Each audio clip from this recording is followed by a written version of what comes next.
নমস্কার। সঞ্জয় দেবশাস্ত্রীর তরফ থেকে সকল দর্শক বন্ধুদের স্বাগত।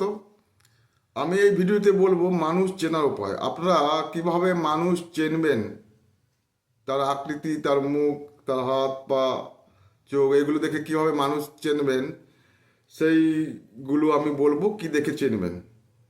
তো যাই হোক, আকৃতি, মানুষের আকৃতি দেখে কি বুঝবেন? যেসব ব্যক্তির দেহে আবশ্যকতার চেয়ে বেশি ছোট হয়, মানে যতটা বড় তার থেকে ছোট হয়, সেই ব্যক্তি মূর্খ হয়ে থাকে। মানে যত ছোটোখাটো ব্যক্তি হবে দেখবেন তত মূর্খ হয়ে থাকে। আবার যার দেহ আবশ্যকতার মানে স্বাভাবিকের চেয়ে বেশি লম্বা হয়, সে খুব চতুর হয়। চোখ, তো চোখ দেখে কি বুঝবেন?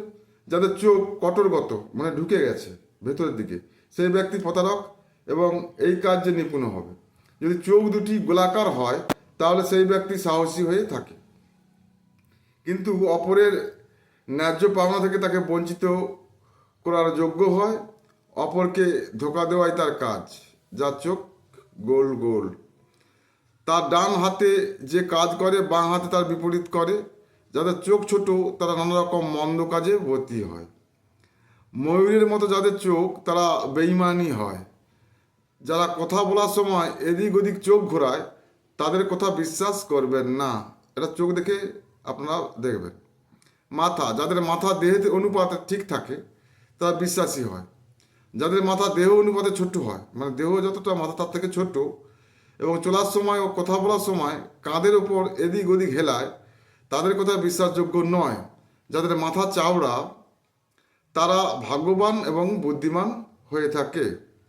কোমর, যেসব ব্যক্তির কোমরের গঠন আবশ্যকতার চেয়ে চাওড়া হয় সেই সব ব্যক্তি স্বার্থপর এবং মতলববাজ হয়ে থাকে। পিঠ, যাদের পিঠ খুব চাওড়া হয় তারা খুব ধোঁকাবাজ হয় এবং সবসময় অপরের ক্ষতিকর চায়। মেরুদণ্ড, যেসব ব্যক্তির মেরুদণ্ডর ওপর নিচে এক সমান হয় তারা বেহারা, লজ্জাহীন, প্রতারক, চালবাজ ও চালাকির দ্বারায় কাজ করিয়ে নেয়। পায়ের পিণ্ডলি, লম্বা পিণ্ডলি হলে চুগলিখোর ও পরচর্চাকারী হয়ে থাকে। কান, যাদের কান খুব ছোট হয় তারা মতলববাজ এবং সর্বদা নিজের প্রাণ বাঁচানোর চেষ্টা করে থাকে। অপরের যতই ক্ষতি হোক নিজের কিসে লাভ হবে সেই চেষ্টা থাকে। স্বাভাবিক কানযুক্ত ব্যক্তি উত্তম চরিত্রযুক্ত এবং বিশ্বাসী হয়। নাক, টিয়া পাখি অথবা চিলের ঠোঁটের মতো নাকযুক্ত ব্যক্তি মতলববাজ, চিন্তাহীন, ভীরু এবং হিংসুক হয়ে থাকে। ঠোঁট, মোটা, চাওড়া, লাল অথবা কালো ঠোঁটযুক্ত ব্যক্তি হিংসুক হবে।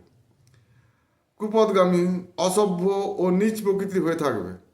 যদি ঠোঁটের ওপরের অংশ অল্প উঁচু হয় তাহলে সেই ব্যক্তি দাম্ভিক, হঠকারী, ছল, কপট প্রভৃতিতে দক্ষ হয়। তা দেখলেন, নাক, কান, কোমর, মাথা, পিঠ, এইগুলো দেখে আপনারা মানুষ অবশ্যই চিনতে পারবেন। তো সবাই ভালো থাকবেন, সুস্থ থাকবেন। নমস্কার।